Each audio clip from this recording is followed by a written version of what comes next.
doing here is try to be of service to you and answer any questions that you have. Little background on myself, I'm a graduate of Wren High School. I did play football here while I was here, all-conference player in the offensive line as a senior. Lost a lot of weight since then. And then went into broadcasting and media. As he said, I was a mass comm major here and did a lot of broadcasting, thought that's what I wanted to do in my life. Got out of here, graduated, and had my own radio show at 21 on the flagship station for Clemson Athletics. So I really felt like that was my path. That's what I was going to do. Started doing football games on TV. Was the baseball voice for Lander. I really felt like that, man, things were going in a good direction. And then I just got to a point where I felt like that I liked what I do. I didn't love what I did. And I felt like the Lord was moving me in a different direction. So I told him, I said, hey, I prayed and said, if you want me to go somewhere else, just open the door and let me go. And that's what I do in every situation. I just try to pray that, and if he wants to move me, he'll move me. If he doesn't, then I try to stay put. So my high school football coach, which I'll tell you this, and you want to get into coaching, it's all about relationships. Don't burn bridges. Okay? It's not about a measuring contest. It's not about egos. If you burn relationships in this business, you're not going to last very long. Okay? This business is all about relationships. Who you know is much more valuable than what you know. Okay? So as we went through this process, I called my high school coach and said, Coach, I feel like that I want to get into coaching. And he's like, are you serious about it? I said, I'm absolutely serious about it. He said, okay, give me some time. So he called me back about a month later and said, hey, I may have something, just hang tight. Well, in that time, I played for Coach Jamie Chadwell, who's now the head coach at Coastal Carolina. I go see him every year. I played with Willie Corn. He was our quarterback here. That entire staff, most of them were here at NGU before they're now at Coastal Carolina. So a lot of really good guys, and I still go see them every single year. Texted them after they beat Kansas last weekend at 2 o'clock in the morning. So really, really good group of guys. But again, great relationships, right? So Coach Chadwell calls me. He's recruiting at the time for the Charleston Southern Buccaneers, and he calls me out of Florida, and he says, "Thurn, you ready to go to Florida?" And I said, "Well, Coach, I guess. What am I doing?" And he said, "I got you a gig down in Florida." He said, "So I need you to, if you're ready to do this, I need you to call Coach. You and your wife get your stuff together. I got you a spot in Florida." I said, "All right." So I called Coach Moss. Said, "Coach Moss, I think I'm going to Florida." And he said, "What in HE double hockey sticks are you going to Florida for?" And I said, "Coach, I got a coaching gig down in Florida. We'll go down there and coach hockey." He said, "Coach, he said, Thurn, down in Florida now, I don't pay nothing in high school football." And I said, "Well, Coach, I want to go coach. I don't have a job. I don't have a choice what the money is at this point. I got to go." And he said, "Don't take that job. Give me a week." So a week later, it was really probably 4 days later, he calls me and says, "Hey, man, guy who used to work for me, Scott Early, who was Matthew Martin's high school head coach, because I actually coached Matthew in high school." He said he's either going to Westside or Hannah. Hang tight. You'll go to wherever he goes. He said, "Don't go to Florida. Tell him you're good. You're going to end up at either Westside or Hannah."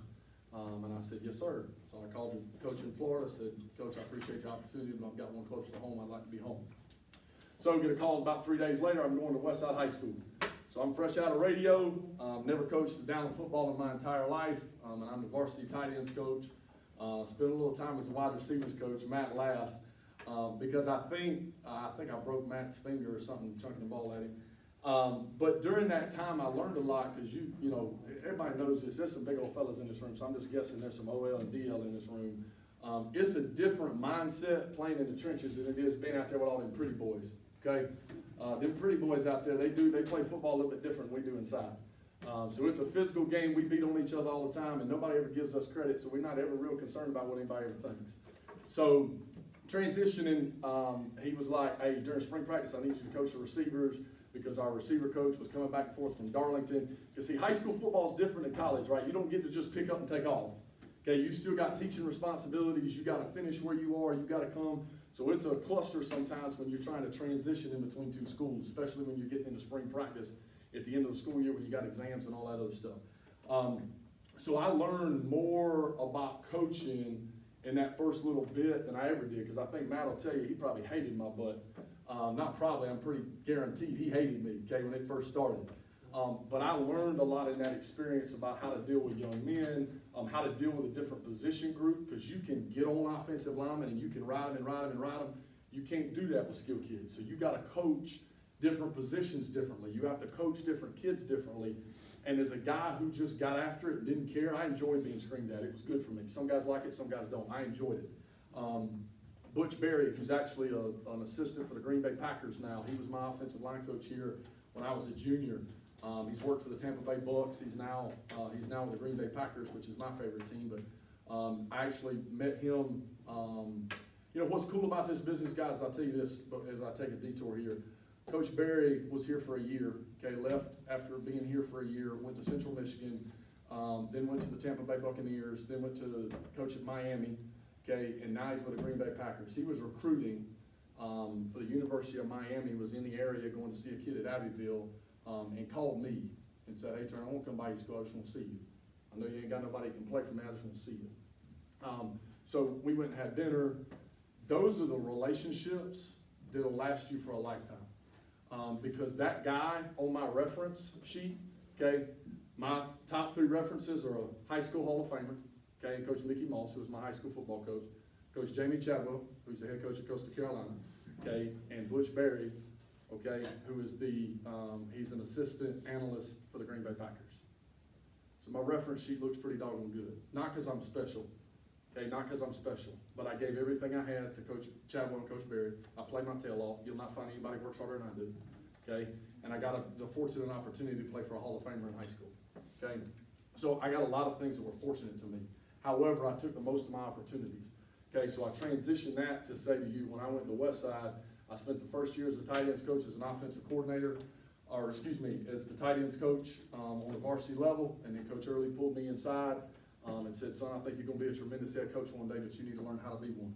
He said, I want you to hire your entire staff. I want you to do everything that you need to do, make your schedule, do everything a head coach would do. It's just all going to be on the freshman level. So when you first take that in, you think you're getting a demotion, right? You think the guys around you, because he's not going to go tell that to the staff, right? So you think the guys around you are going to think, hey, well, you know, this dude got demoted. Here's one thing I'll tell you in coaching. Stop worrying about everybody else. You worry about the kids that you're responsible for. The people in the stands, okay, they're going to love you when you win and they're going to hate you when you lose. Stop worrying about everybody else. Don't nobody else matter. Care about the kids that you deal with on a daily basis. That's it. Okay, because the media is going to do a whole lot of this and don't none of it matter. Okay, focus on the people that you deal with every day. So we took that situation, man. I had 6 coaches. It was great. We was going to do all this other stuff. Everything's wonderful. Well, Matt knows a little bit about Coach Early and how he works. Well, that changed about 4 times with the people who were coaching freshmen who were going up and down. By the time it ended up, I coached freshman football with 4 people. We had 2 on offense and 2 on defense. You can imagine how difficult that was. Okay, my brother, who's also a graduate, was here, was coaching the offensive line. I was coaching literally everybody else on offense. Okay, the quarterbacks, the running backs, the wide receivers. Okay, Coach Jones, who's also a graduate from here, played football. He's coaching the defense. He's coaching everybody but the D-line. Okay, so we got 4 dudes coaching freshman football. We beat the ever-living fool out of everybody.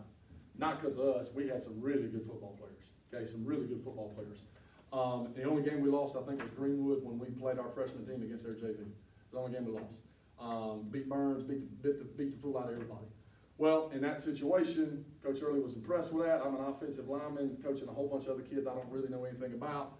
But what I did do is I worked my tail off. What I did do is I paid attention when I got the opportunity to listen to him coach quarterbacks. I listened. Okay. Now I do nothing but coach quarterbacks. Okay, I'm an offensive lineman who coaches quarterbacks. Not because I don't love the O-line, it's because I worked my tail off, and he walked in and said, Thurn, at the end of this year, you're going to become the offensive coordinator and quarterbacks coach. All right, sounds good. And he said, 1 or 2 things happens here, right? I'm either going to throw you in the water and you're going to swim, or you're going to sink. I think you'll swim. Okay? I swam, right? First year, we had a really good football team. And we scored a crap ton of points, averaged 40 points a game, went 2 rounds deep in the playoffs, had a great year. Next year comes up, I think we're going to have another good year. Quarterback tears his ACL in the 2nd game, playing a kid who's a freshman who's not ready to play, but we don't have anybody else, right? Went 6-5, got beat in the 1st round. So after that year, I felt like as I kind of moved fast, right, so 2 years into coaching, I become a varsity offensive coordinator, had some reasonable success, and I just felt like I was being pulled. And if you guys know anything about the two schools in Anderson School District 5, multi-million-dollar facilities, beautiful, weight rooms that you could never imagine, field turf, the football field, the baseball field, the softball field, they're all turf. Matt, let me know if I leave anything out. Ginormous field house, huge weight room, hitting cages. I mean, it's a high school sports paradise. Okay, it's as good as you'll see in Texas, right? It's beautiful.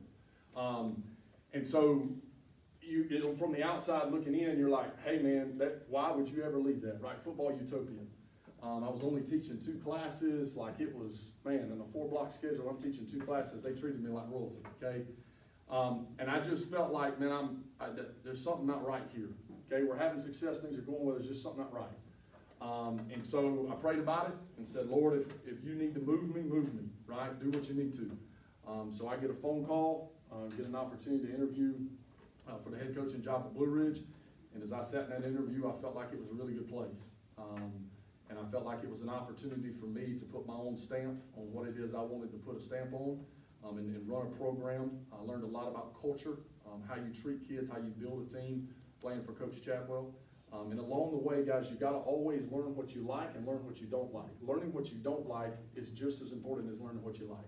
You need to go through things that aren't great in order to learn what you don't like, in order to grow and figure out what you can do better. So we go to Blue Ridge. I'm just going to tell you that from an athletic standpoint, okay, it's not even close. I had all athletes in the world you could want at Westside. I am few and far between when you consider athlete comparison between the two schools, right? It's not the same. 1-9 in my first year, 3-7 in my second year. I'm going on my third year, okay? I tell you all that to tell you this, okay? This world, when you get into coaching, and especially those of you who want to be in college coaching, okay? This world will quickly tell you how bad you are while never telling you how good you are, right? They'll put you on a pedestal, okay? Sean McVay, right? He was the greatest thing since sliced bread. How much you hear about Sean McVay now when the Rams ain't winning no games? Not much.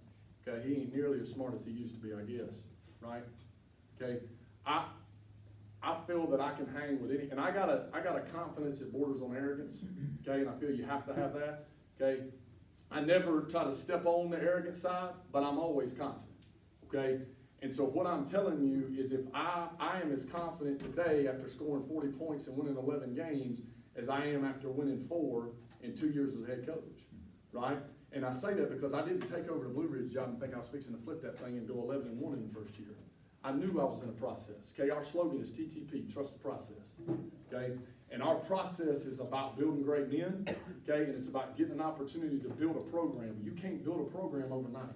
Not if you want to do it the way that we do it, right? And I care more about building a better man than I do about winning football games, okay? Because at the end of the day, at the high school level, okay, it's about what those men turn out 15 to 20 years from now instead of how many games they won in high school. Nobody's going to remember how many games you won in high school. Nobody care, right? What they're going to care about is, are you a good, productive member of society, right? Are you a good husband? Are you a good father? Okay, those are the things that I care about trying to teach my young men. Yeah, do we want to win football games? Absolutely. Okay, we're going to do that, right? We're going to get better each and every year. We'll be better this year, and then we'll be better the year even following. We're a really young football team. So we're going to be better as we go along, but that process along the way, okay, I'm not going to lie to you, there's self-doubt, okay? There's self-doubt. I woke up after my first game as a head coach, I thought we was going to win. I'll be honest, we was playing Landrum. Okay, and I'm like, man, we're going to win this game. We walk out there, we get to every living fool beat out of us. I'm talking about like we stole something. Okay, and I woke up the next morning and I looked in the mirror and I was like, God, what in the world have you done? Like, why? Why am I here getting the crap beat out of me? Right? I've been so successful so fast. Why in the world am I getting the crap beat out of me? Okay?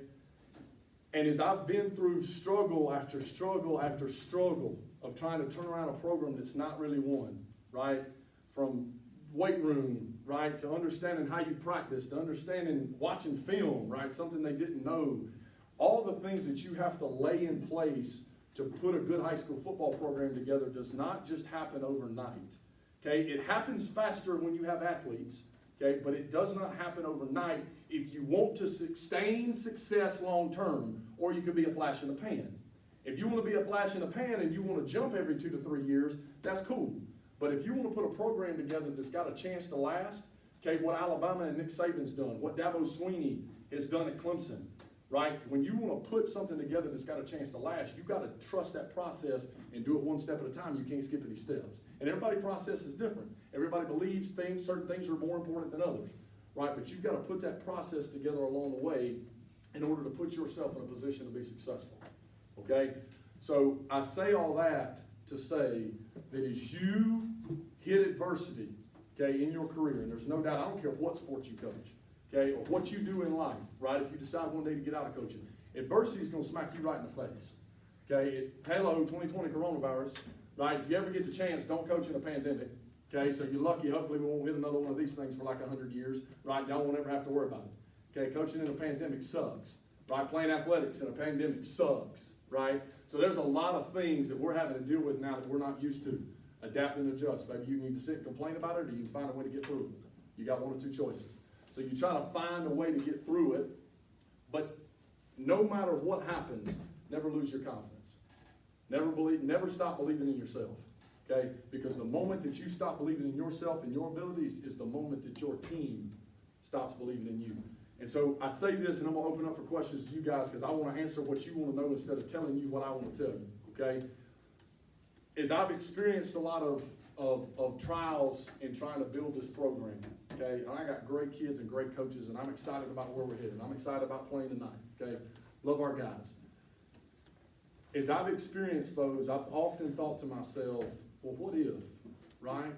Was this really the door that was supposed to open, right? Like I got an opportunity to interview for this job. They offered me the job, so I felt like it answered my prayer, right? I asked him to open it for me. Is this really what I'm supposed to do?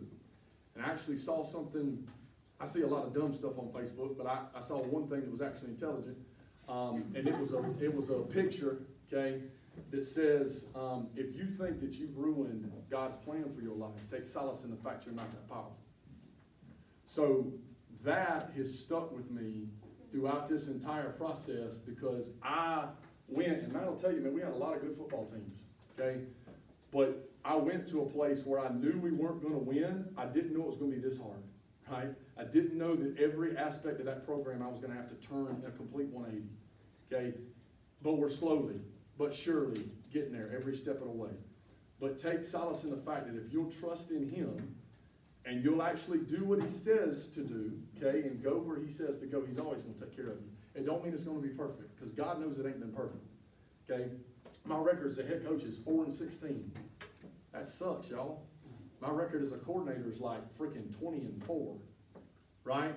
So did I all of a sudden forget how to call plays?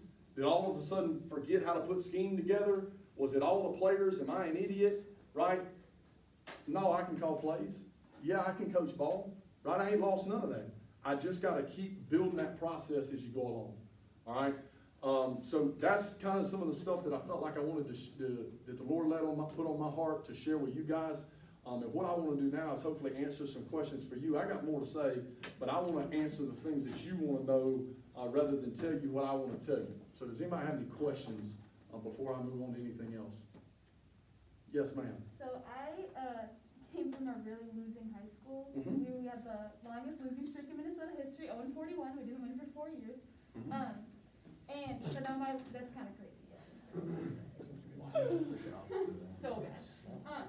But I have a little brother who's a junior now, and they've gone through he plays basketball, and they've gone through 3 or 4 coaches as a junior, and it's kind of like that cancel culture, I guess. So as a head coach, do you fear that, or have you not really experienced that? Because I feel like I see it really prevalently from my high school, and I think that's what's really scary for me going into coaching is there's no grace really, and that just kind of freaks me out. So I just want to know. Talking about coaches being fired?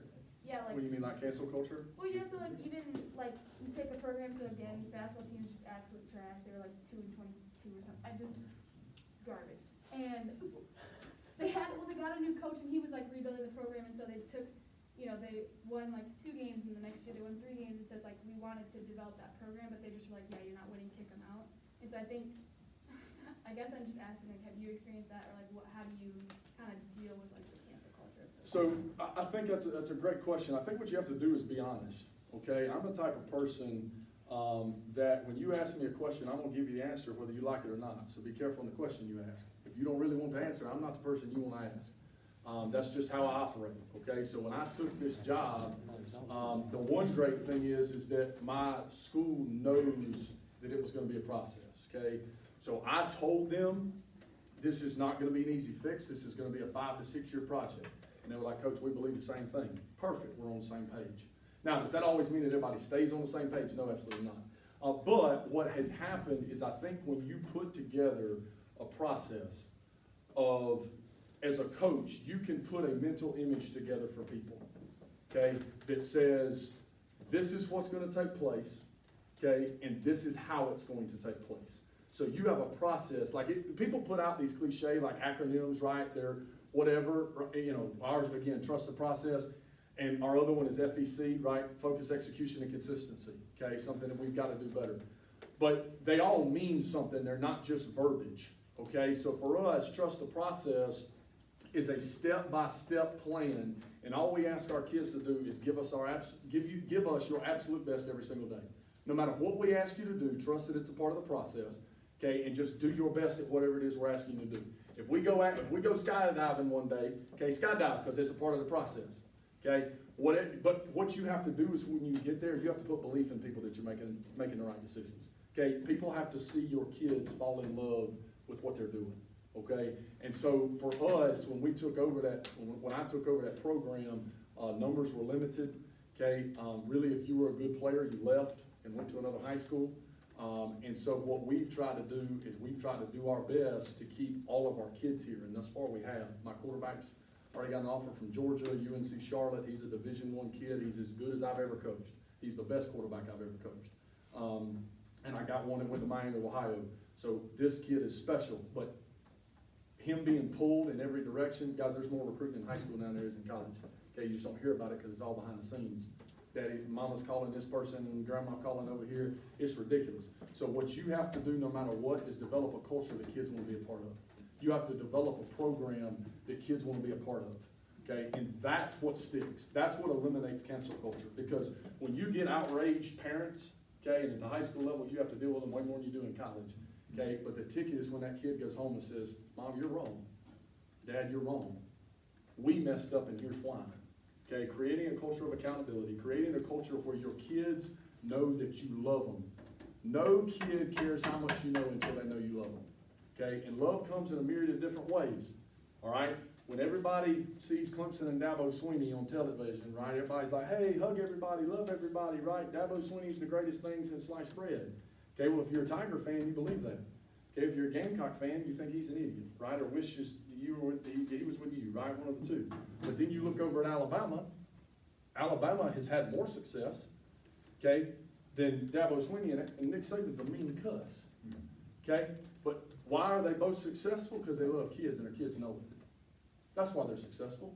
It ain't about you got to be like this guy or you got to be like that guy. No, you got to be like you. Whoever it is that you are, you have to be like you. You can't be anybody else, right?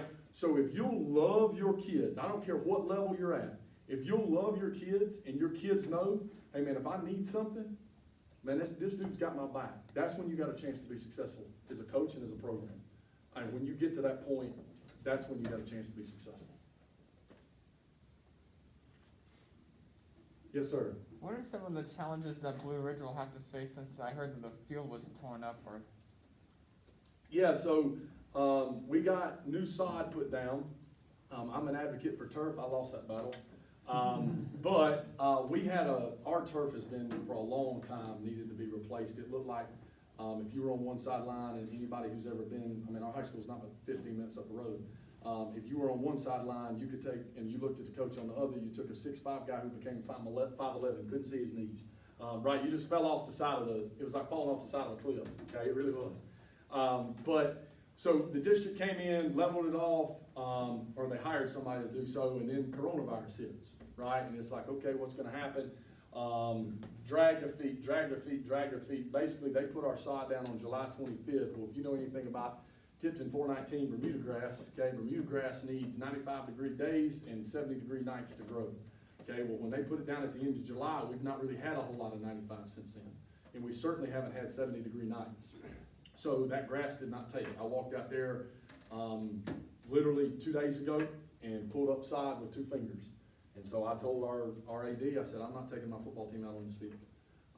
There's no way that I'm risking the kids' knee or, career over playing a home game. So we're gonna go play 7 games on the road. Obviously our condensed schedule now due to COVID, but we're gonna go play 7 games on the road.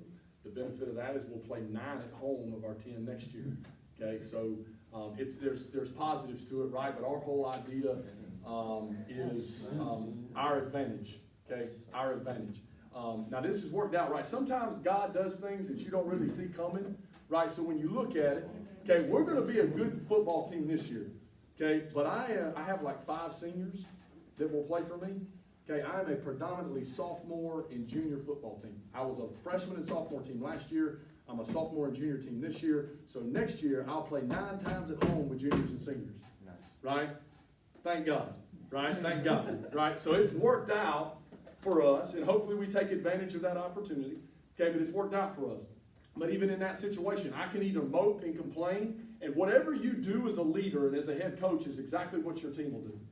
So if you mope and complain, and you say, well, they did this to us, and they did that to us, well, what's your team going to do? You're going to focus on a bunch of crap that ain't got nothing to do with you. Control the controllables. Right? Coaches say that all the time, and they're like, right? Athletes don't want to listen, but control the controllables. You can't do nothing about anything else.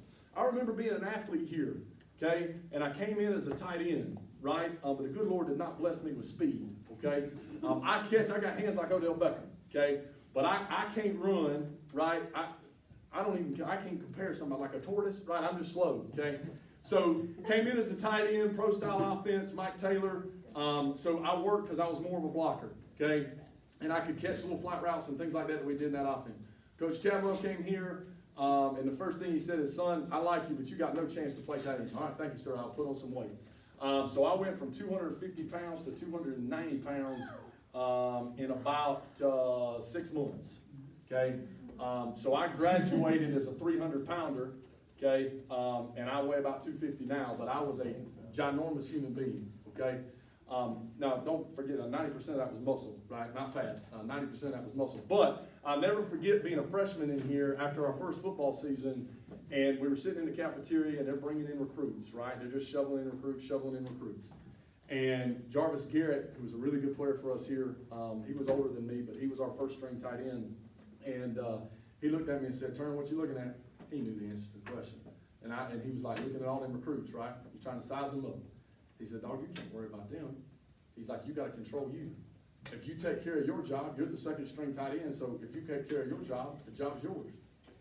But understand, they're always trying to recruit to replace you. That's a coach's job, right? You love kids, but you got to recruit to replace them if you're in a college game. So when you're there, you got to work to earn your job. You can't worry about what everybody else is doing. Right? You can't worry about, well, my buddy's over here at such and such a program, and he's 10-2.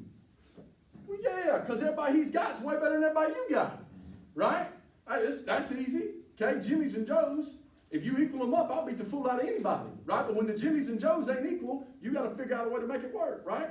So you can't compare your situation to everybody else. Right? So what we try to do, to make a long-winded question, bring it back around to yours, is we're going to take our opportunity and just say our advantage.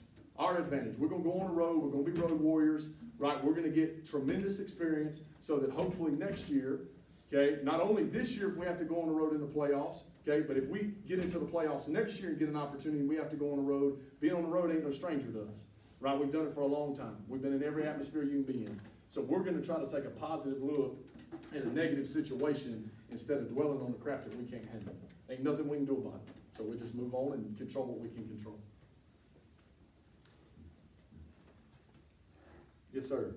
So kind of go along with that one, and I'm not saying you're saying that just giving up on those seniors, but how would you encourage them knowing that their senior year is going to be spent on the road? They get an opportunity to actually play. I got a group of softball players and baseball players, okay, and soccer players and track and field players that would give anything to have played last spring. So you can gripe and moan about not getting an opportunity, or you can take advantage of the opportunity you have. Again, it's all about perspective. Life's about perspective, right? I can always look at life and be a glass half empty person, or I can be a glass half full person. You have an opportunity to actually get a chance to play the game that you love. And I'll just tell y'all, this game disappears and you'll miss it every day. If you're an athlete, one day it's gonna go away and you'll miss it every freaking day. Even when you have to wake up at 5 a.m., right? Coach Chadwell used to just kill us, okay? At 5 a.m., just get smoked, right? I would go back and do that in a skinny second. If you'd let me strap up just one more time, right? Just one more time. And I'm not talking about no dadgum alumni game in some high school, right? With a bunch of dudes who didn't even play high school football, right? I ain't talking about that, right? I'm talking about getting an opportunity to compete at a high level again. You'll chase that high for the rest of your life, okay? You'll chase that for the rest of your life. Now, I get it out of coaching kids and getting to see kids be successful, okay? And getting to see them grow up, mature, right? And do the things later on in life. I get that same thing. I get the same butterflies coaching I did as a player. The only difference is when you're a coach, you can't control it, right? You can't control it. So it's kind of one of the things where you hope you prepare your guys and you do the best you can. But I think a lot of your habits that you carry now as an athlete will transition over as to who you are as a coach as well. So I think that's important. Carry good habits and develop good habits now so that when you become a coach, you don't have to develop them later. Who's next? Yes, sir. What were some of the biggest challenges going from a school where you had, a whole bunch of D1 athletes you coached that were, gifted versus kids that, they had to put a little more into, I guess, to get them to a higher level? We might need a whole nother class period for this. No, there's a lot of challenges. The biggest thing is you have to change what you do and the way that you think. So I'll go schematically first, right? So when I was at Westside, it was pretty easy for me as a coach. My whole idea was get our players in space, right? Just find ways to get our players in space. We had kids you couldn't tackle in a phone booth, okay? Now they might not, some of them be 5'7", okay? And they might not weigh 120 pounds soaking wet, okay? But if you didn't put your hand on them, you couldn't put your hand on them, okay? I put them in this classroom against all y'all, wouldn't none of y'all touch them, right? I'm talking about little jackrabbits, right? So you just find a way to put those kids in space, okay? Now, okay, I have to scheme a little bit more than I have in the past, right? But what we try to do is you always, especially in high school, but you have to do this all across the board, just as different in college as you can recruit the kid that you want, right? If you need an X who can go long, then you just go recruit an X receiver who can go long, right? Or if you need a left tackle, and you want him to be this kind of front, well, then you just go recruit that kid, right? Well, in high school, you're just dealt the cards that are dealt you. So what you have to do is you have to constantly change and adapt to what your kids can do. So what we do well at Blue Ridge is we're extremely intelligent, okay? So our football IQ is really high, all right? So, and I couldn't say that about where I was previously, right? I'm not calling kids dumb, I'm just saying their football IQ, right, is not where my kids are now. So where they're athletic, they're not nearly as savvy from an IQ standpoint as my kids now. So I have to change what I do schematically, and instead of throwing a lot of screens and a lot of quick stuff and a lot of deep throws to guys who can just run past people, right, I have to give them options. So almost every pass play we run, every receiver has an option based on the way the defender's playing. Okay, so instead of just running out and calling 4 verts, okay, if that corner is playing off, and we use the R4 system as far as communications is concerned, so if he's capped the cushion tube, right, which is the outside tube right on the field, if he's capped that cushion tube above the hard deck, then we're going to sit it down and run a comeback. We're not going to try to outrun a dude who's already backpedaling, right? Just let it be. Just the same thing is I'll teach our slot guys and our outside guys, if you're running a vertical route and that safety's popping his feet, take off. Get his hands off, just run right past it. So we make up for where we're not athletically for where we are intelligently. Okay, and I have a quarterback who can throw it in the thimble, so that helps, right? I got a kid who can spin the poop. Okay, he can spin it, right? He can spin it. So he can stand on the left hash and throw a deep out 10 yards down the other side. He's like I said, he's a Division I kid. So having that kind of versatility to be able to have a kid who can throw it like that, that also helps. So you have to change your mindset schematically. Okay, the other thing you have to do is you have to change the way you train them. Every kid needs to be trained different. Okay, so when you get an opportunity, you have to look at your kids and say, what do our kids need? Right, at Westside they needed more strength than they need speed. My kids need more speed. Okay, they need more speed work than they need strength work because they work on a farm, right, most of them. So they're just naturally raw strong, right, because they're throwing bales of hay, they're moving cattle, Like, you know what I mean? Like, they're out in the country, right? So they're doing all that stuff naturally, so working on a daily basis is not a big deal for them. But what they don't do is get out there and work on their feet, because they're out there in them big old boots, right? And big old steel toes walking around carrying around 15 pounds, right? So I gotta get them light on their feet and move them a little bit, okay? So that's just the change of where you have to constantly adapt and look at the kids that you have. And does that factor into, like, say, I guess before you came in, you had some kid who was like, you know, he was at receivers because he's fast, like, for certain characteristics like that, but he didn't have hands, he didn't know how to do routes. Is there, like, you go in and look like, hey, this kid could throw, maybe he'll be a better quarterback and maybe move. No doubt. The first thing you do is when you take over a job, you evaluate tape, right? You're gonna evaluate all the film you have to figure out where you can go and what you can do. But the first thing I did when I got to Blue Ridge is I eliminated the cancer, okay? Coach Early used to have a saying, a guy used to work for you, we're gonna cut the cancer from the body. Get rid of the cancers. I don't care if the kid can play or not, okay? I don't care if he or she is the greatest player you've ever seen since sliced bread. If they're a cancer and they don't fit your culture, eliminate them. Eliminate them. Tell them to go do something else. Because one of two things will either happen. They'll either get on board and become a different person, okay? Or they'll leave and your team will be better for it. And that's difficult sometimes, especially for young coaches, okay? Because they think, well, you gotta have this kid, you gotta have this kid. No, you don't. You don't have to have nothing, because what I can tell you is you can have a talented group who has a terrible culture and you have nothing. Okay, you have nothing. In order to get to the very end, in order to win a championship, you have to have a special culture. Okay, you have to have a special unit. Okay, and during the success of Coach Chadwell, that's what we had here, right? We had a great culture, right? We had a great success. We won the Victory Bowl my senior year. Then they went on and were in the Final Four, okay, of the D2 playoffs the very next year, right? It's culture, right? Yeah, they had good players, okay, but it's about culture. It's about having an understanding of accountability, work ethic, how you're gonna handle yourself on a daily basis. All of those things are important, and if you have people who aren't gonna jump on that board, chunk them, get rid of them.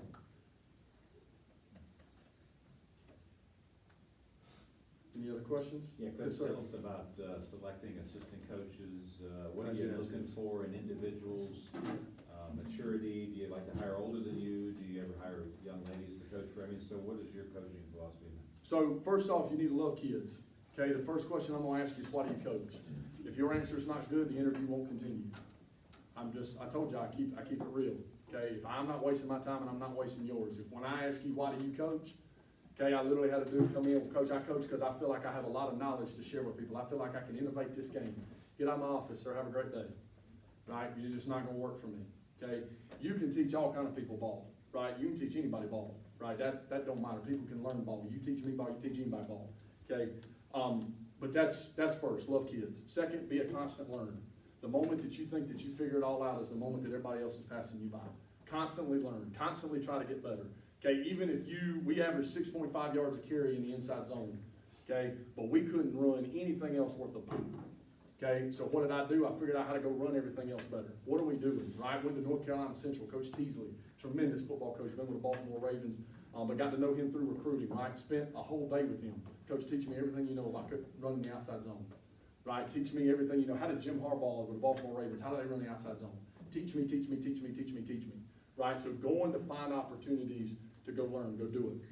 I give you the greatest story that I can about an assistant coach, because I know we're getting close on time. My defensive coordinator, okay? His name is Alexander Jones. He was a player here at NGU, and he was a dang good one. AJ was a freshman when I was a junior. AJ and I didn't really hang out in college. Okay, again, I was a little bit older. He was on defense, I was on offense. We didn't really hang out a ton, okay? But AJ's locker was across from mine, okay? And that horseshoe look in that locker room, I was against one of the walls and he was sitting right in front of me. And I just watched the way he carried himself every day. I watched the way that he handled his business as a freshman. I watched the way that he watched film. I watched the way that he prepared himself. I listened to the questions he would ask. And I always thought to myself, if I'm ever a coach, that's going to be my dude. Like, that's going to be my defensive coordinator. Because I want a guy that I can trust on the defensive side of football. I'm an offensive guy, so I need somebody over there I can trust. So when Coach Early gave me the opportunity, as I told you about earlier, to hire people, I called AJ, hadn't talked to him in years. And I said, AJ, I got a proposition for you. He's a manager at Waffle House at the time, right? I said, I got a proposition for you. He said, what is it? I said, I want you to come coach freshman football, okay, at Westside High School in Anderson. And he kind of chuckles, he's like, for real? I was like, yeah, dog, but there's a long-term plan here, okay? Whenever I become a head coach, you're gonna be my defensive coordinator. And he was kind of struck by that, and he asked me one day, why? Because it's the way you carry yourself. You carry yourself with professionalism all the time. You're always prepared, okay? You're always prepared. You were that as a freshman, so I know that only got better as you went on, right? The way that you speak, the way that you dress, everything that you do is always a positive image of yourself. So I need people like that, and I feel like you can take over my defense one day. So, he was like, all right. So, a guy who I hadn't spoken to in years, really didn't know each other, and now that dude's like my brother. And he took a chance on me, we took a chance on each other, and thus far, it's worked out, right? Hopefully I don't get fired tomorrow. But, you know, thus far, this thing's worked out. So I think finding people who wanna be head coaches, okay, who wanna be head coaches, because if you wanna be a head coach, you'll do things different. But as you're an assistant, don't think and dress for the job that you have, think and dress for the job that you want. Okay, it could have been easy for me to come today in shorts. Yeah, I could have put a suit on, that probably would have been a little much, right? But come and dress for the job that you want, right? I got new shoes on, right, new pants on, new jacket on, everything's new, right? Why? Because I want to make a good impression about what Blue Ridge is doing. Okay, if you want a good impression about you, when you go to somebody, don't come in holy jeans, right? The holy water is fantastic, holy jeans are not, okay? So come dressed, prepared for the job that you want, not for the job that you have. Okay, and I'll leave you this last thing, because I know we gotta go. When I was an assistant at Westside High School, okay, the reason that I got to where I was is not because I'm the smartest student in the room. Okay, the reason I got to where I was is because, and Matt don't know this, don't nobody know this, okay? But when we would leave, we would go to 707s at like University of South Carolina, and we went to Auburn one time, and we would leave at ungodly hours of the morning, okay? We'd leave at like 4 o'clock, everybody else would be asleep, it was terrible, okay? But I noticed after the first time that we left, that the coolers were packed, Gatorades were in, like everything was done, and I was like, nobody helped, when did we do this, right? Well, Coach Early had been doing it at about 2:30 in the morning.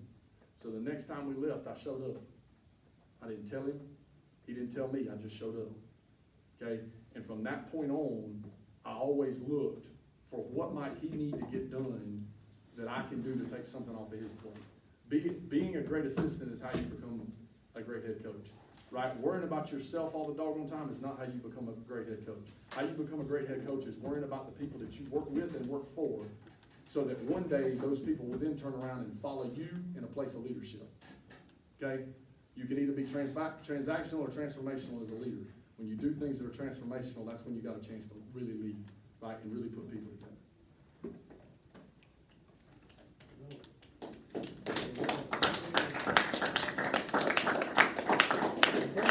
Thanks. Coaches, stick around, if anybody wants to ask any questions. Sure. Free to go.